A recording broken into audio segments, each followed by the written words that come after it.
नया जोश नया विचार। दमदार उम्मीदवार राजू गोपलानी इस बार पैनल नंबर 19 से चुनावी मैदान में।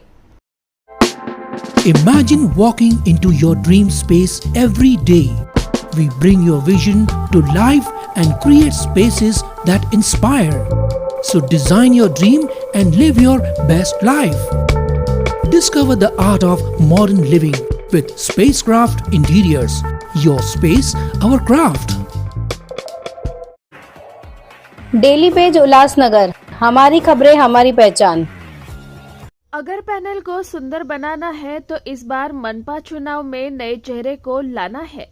पैनल नंबर 17 से युवा उम्मीदवार रोशन वलेचा चुनावी मैदान में। आगामी मनपा चुनाव के चलते उल्लासनगर शहर में पार्टी बदलने की राजनीति शुरू। कलानी परिवार के नजदीकी माने जाने वाले राजेश टेकचंदानी का बीजेपी पार्टी में प्रवेश। इंटेलिया स्थित अपने निवास स्थान पर भाजपा प्रदेश अध्यक्ष रविंद्र चौहान के हाथों कलानियों को अलविदा कर बीजेपी में प्रवेश किया। आगामी 15 जनवरी के दिन उल्लासनगर महानगर पालिका के चुनाव होने जा रहे हैं। पैनल नंबर 6 के पूर्व नगर सेवक व कलानी परिवार के नजदीकी माने जाने वाले राजेश टेकचंदानी ने आज कलानी परिवार का दामन छोड़ भाजपा प्रदेश अध्यक्ष रविंद्र चौहान के हाथों बीजेपी में प्रवेश किया है। सूत्रों का कहना है कि उल्लासनगर शहर में शिवसेना, शिंदे गुट और कलानी परिवार में दोस्ती का गठबंधन हो चुका है, जिसके चलते राजेश टेकचंदानी के खेमे से टिकट निकलती देख सत्ता पाने की लालच में बीजेपी में प्रवेश किया है। राजेश टेकचंदानी पैनल नंबर 6 से पूर्व नगर सेवक रह चुके हैं और उल्लासनगर शहर में मेरा काम ही मेरी पहचान से काफी प्रसिद्ध है। इस पक्ष प्रवेश के कार्यक्रम में जिला अध्यक्ष राजेश वधारिया, आमदार कुमार अयलानी, प्रदीप रामचंदानी, नरेंद्र राजानी, बीजेपी के कार्यकर्ता, नेता व कई गणमान्य लोग उपस्थित रहे। Bureau report, daily page news, Ulhasnagar. खरं तर आपल्याला सर्वांना माहिती आहे की 15 तारखेला उल्हासनगर महानगरपालिकेच्या निवडणुका होऊ घातलेल्या आहेत आणि या सगळ्या निवडणुका ज्या आहेत या निवडणुका आम्ही सर्वजण आदरणीय पंतप्रधान नरेंद्र मोदीजी यांच्या नेतृत्वामध्ये आणि महाराष्ट्रामध्ये आदरणीय मुख्यमंत्री देवेंद्रजी यांच्या नेतृत्वामध्ये लढतो आहोत। त्यामुळे प्रत्येक प्रभाग आणि प्रभागामध्ये आरक्षणाच्या अनुकूल असे उमेदवार असणं हे अत्यंत गरजेचं आहे।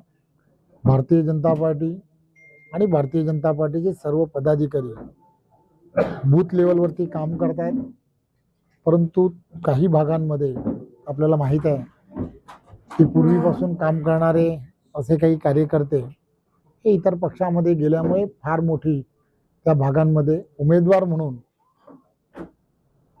कोणीतरी असलं पाहिजे असं वारंवार वाटत होतं। राजेश टेकचंदानी यांनी गेली अनेक वर्ष आमच्याबरोबर त्यावेळच्या काळामध्ये ज्यावेळेला आम्ही सर्वजण एकत्र होतो त्यावेळेला आमच्याबरोबर काम केलं होतं। त्यांची आई आमच्याबरोबर भारतीय जनता पार्टीबरोबर नगरसेविका म्हणून त्यांनीही अतिशय चांगलं काम केलं होतं।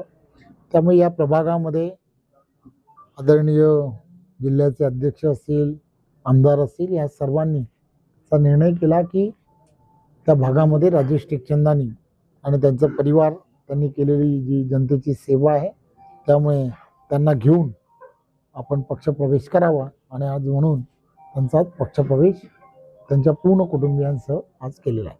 सर, येणाऱ्या महानगरपालिकेच्या निवडणुकांमध्ये शिवसेना भाजप युती होणार आहे का? या सर्व गोष्टी ज्या आहेत या लोकल लेवलवरती आम्ही टीम तयार केलेल्या आहेत। त्या टीम्स ज्या आहेत त्या टीम्स महायुतीच्या संदर्भामध्ये चर्चा त्यांची सगळ्यांची सुरू आहे। लवकरच त्या संदर्भामध्ये सकारात्मक काही निर्णय होतील असं आम्हाला वाटतं। तो राजेश टेकचंदानी कट्टर कालानी समर्थक थे और भी कोई कालानी समर्थक बीजेपी में प्रवेश होने वाले? ये मुझे मालूम नहीं समर्थक थे या नहीं, लेकिन मेरे अच्छे दोस्त थे। पैनल नंबर 19 में बदलेगी हवा, दिखेगा नया चेहरा। नया चेहरा देगा पैनल नंबर 19 को नया विकास। पैनल नंबर 19 से राजू दुर्गे और रत्नामालाताई राजू दुर्गे चुनावी मैदान में। जनता के हक का उम्मीदवार